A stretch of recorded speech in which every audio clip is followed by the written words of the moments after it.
This is the 10th year anniversary, and I would like to think that this conference today has played a unique role in the growth of the industry. We have a problem with really becoming attuned over the last 10 years to just repeating what we feel has always worked. You made money buying volatility between the years of probably late 96 to end of 2002. How foreign a concept is that to all of you in this room? I find Q4 interesting because if you had a 20% drawdown in equity markets, that you didn't have much volatility. So that tells me that the market felt, namely the dealers, could feel that it was a local event. So why was it such a dramatic destruction of equity values? Q4 2018 is about liquidity.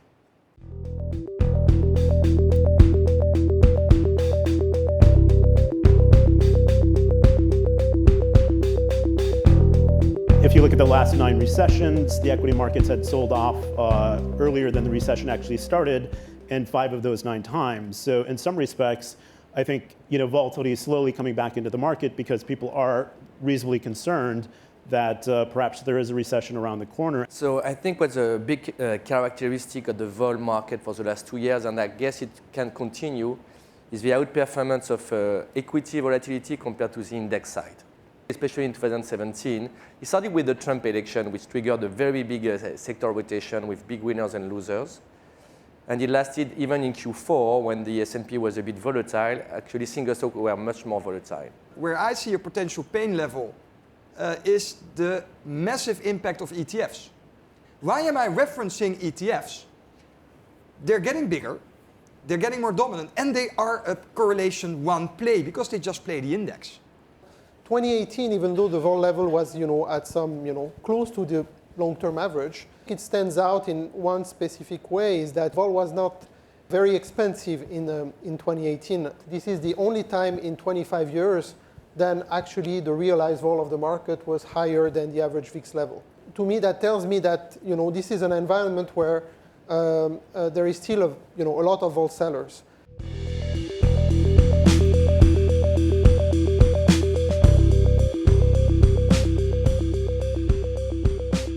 If you make the decision to sell optionality, most of the time you should be pretty systematic about it. Most of the time you're not going to add much value by timing it.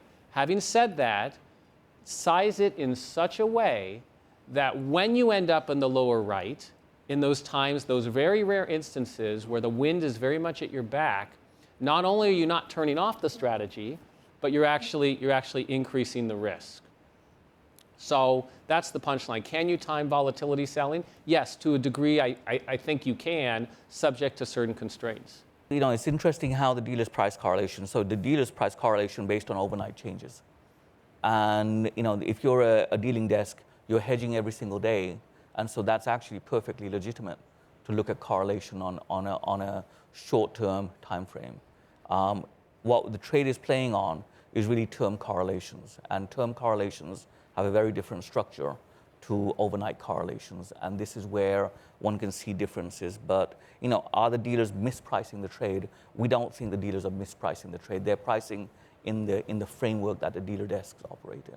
When I was asked what would be a good trade idea, I realized the answer to this problem is a great trade idea, whether you're long or short, won't work unless you don't have a great trade process. You need a great trade process in conjunction with the trade idea. What's interesting about gold is it sits at this hybrid position. It's kind of a currency and it's kind of a commodity at the same time. And so you generally see gold volatility rising with currency volatility, but also with commodity volatility. So you have these two sources. I think that's part of the reason why you get this fat tail of realized vol in gold. But today I would say that the argument is central bank policy itself may prove to be very favorable to gold vol in the near term. The hedging that comes from these structured products is very dynamic. It's level dependent, and it's not just that they sell vol the second that they enter the note. There is a level dependence to this. On the vol side, the market goes down, they have to sell more vol. And so they actually have the same beta in the long dated space. And that's why that 1 year forward vol actually is showing positive beta in the Euro stocks. You would not see that in something like the S&P 500 where this isn't a big effect.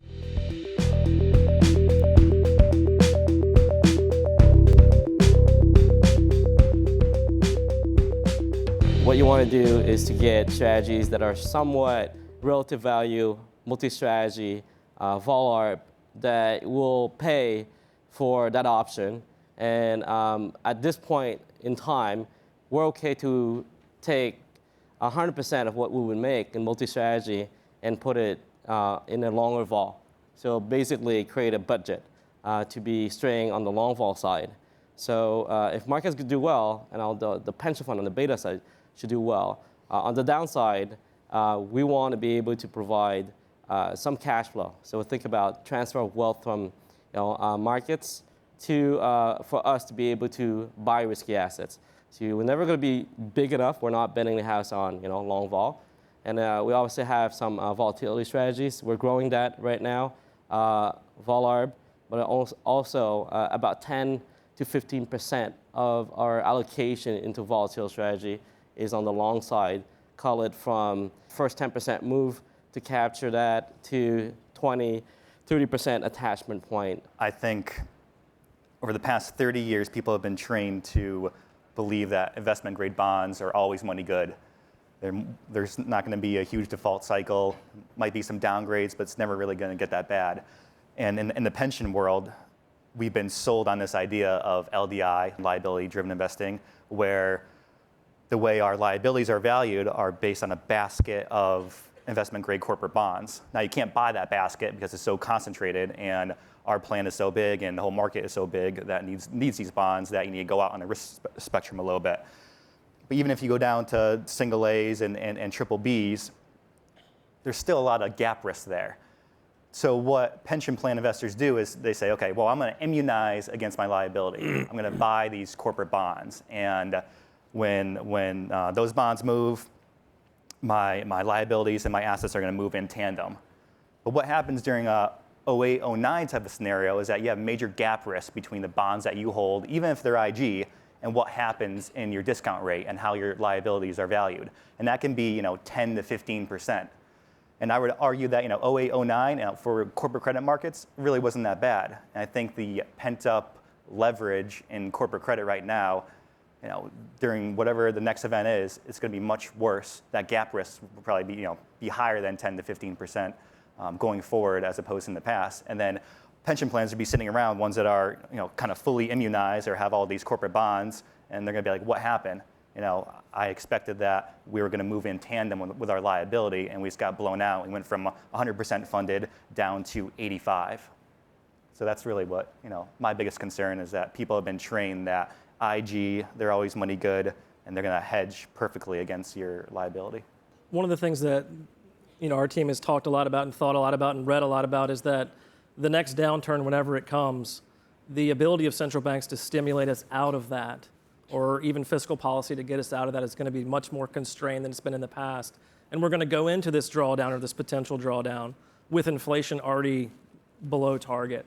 So do we get stuck in this stalled, even lower return environment for an extended period of time where there really is no solution to get you out of that? To answer your question about what keeps me up at night, it's not what will happen over the 10 years. It's the sudden risk, it's the sudden drawdown, it's the gap risk, it's the shortfall risk, it's the negative convexity risk when things go bad, and then the assets that you hope will kick in and give you some offsetting protection also sell off, and your beta of the entire portfolio rises at the same time, and you have a much larger drawdown than you expected, and then you have to face existential risks of a pension if you're unable to provide and meet your ongoing liabilities and benefits obligations. Then the ongoing viability of the entire structure is in question.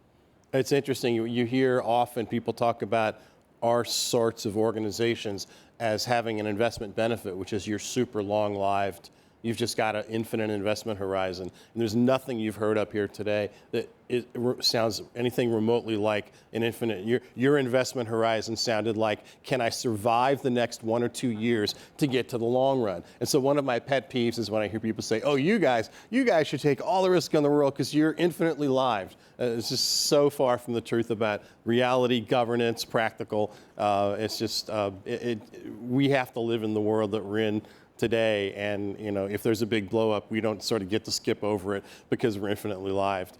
We all have really high spending rates right now relative to our rates of return.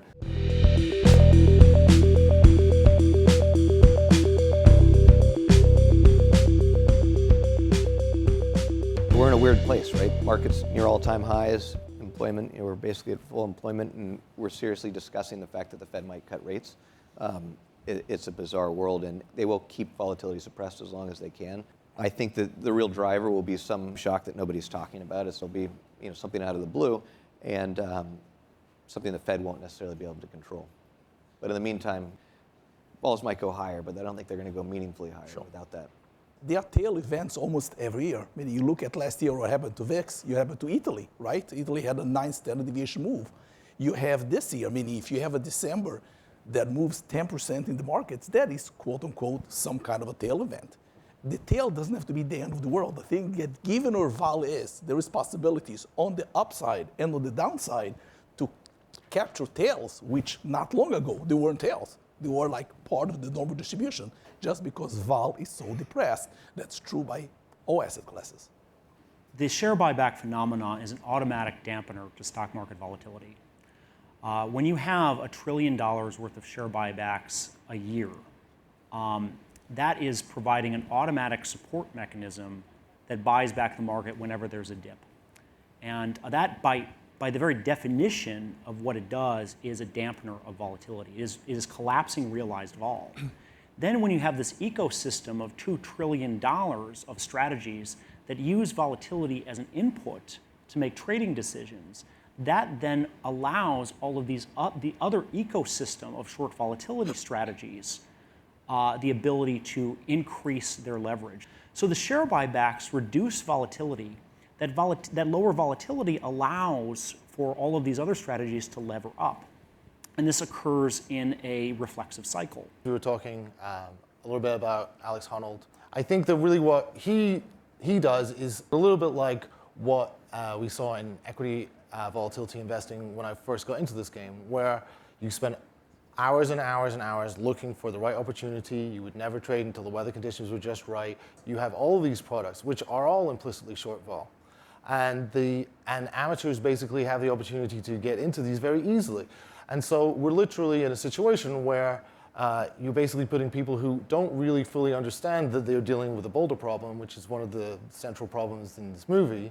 And they're involved in it at a time where the weather is not right, where they're not as well practiced, and it becomes much more like the Everest situation. It's hard to explain how to put something that is basically uncertain, because that's the nature of volatility. We don't know, we don't know. It's something that's beyond, if it was something we reasonably expected, it would be revalued in the asset price. So you're trying to sell, and crises are unpredictable, and they're unavoidable. They will happen, but we don't know the name of it yet. So we're trying to sell avalanche insurance, but we cannot name the snowflake that's going to create the avalanche.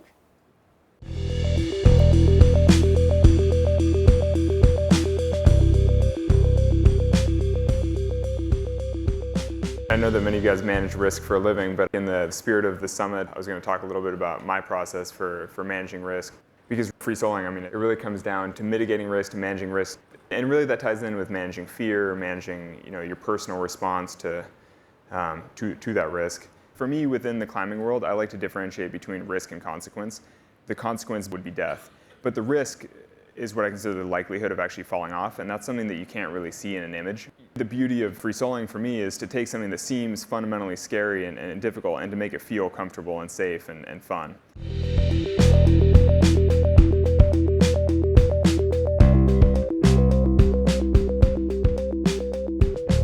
I personally believe That systematic strategy should not be timed. Where we try and have investors focus or spend more time on is understanding the core philosophy of the strategy and the intuition behind it, and making sure that you believe in it. Once you've done that, then you have to make sure that it fits within the portfolio, but then come the two most important steps. One is right-sizing it. You want to have at least enough so that it makes a meaningful impact on your portfolio, but at the same time, you don't want too much so that you can't sustain it in stressed periods.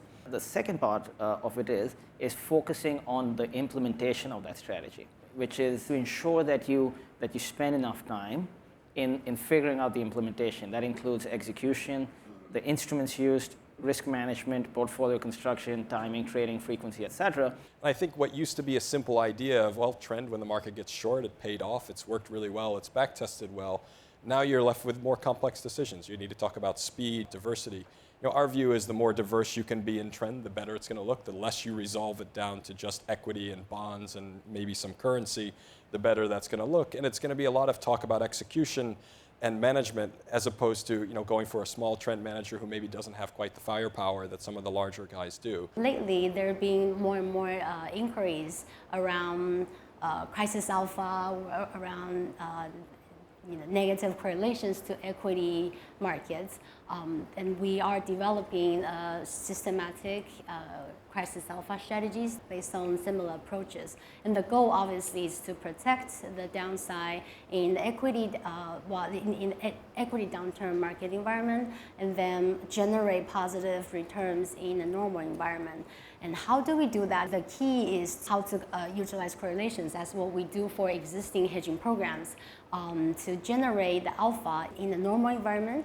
And in the equity downside environment, we will adjust the equity exposures and macro exposures based on different market environments. We have a tendency to get emotional and bullish when something's going our way and want to hold on or double up, but our strategy forces us to start exiting. So we have scaled exits. Part of the reason for being systematic is so we don't have to make those decisions. The only part where we have discretion is on execution. We have an execution desk that helps us do that. So we may have slight variations in strikes, barriers, or time. But otherwise, we go by the model, and we don't interfere with it.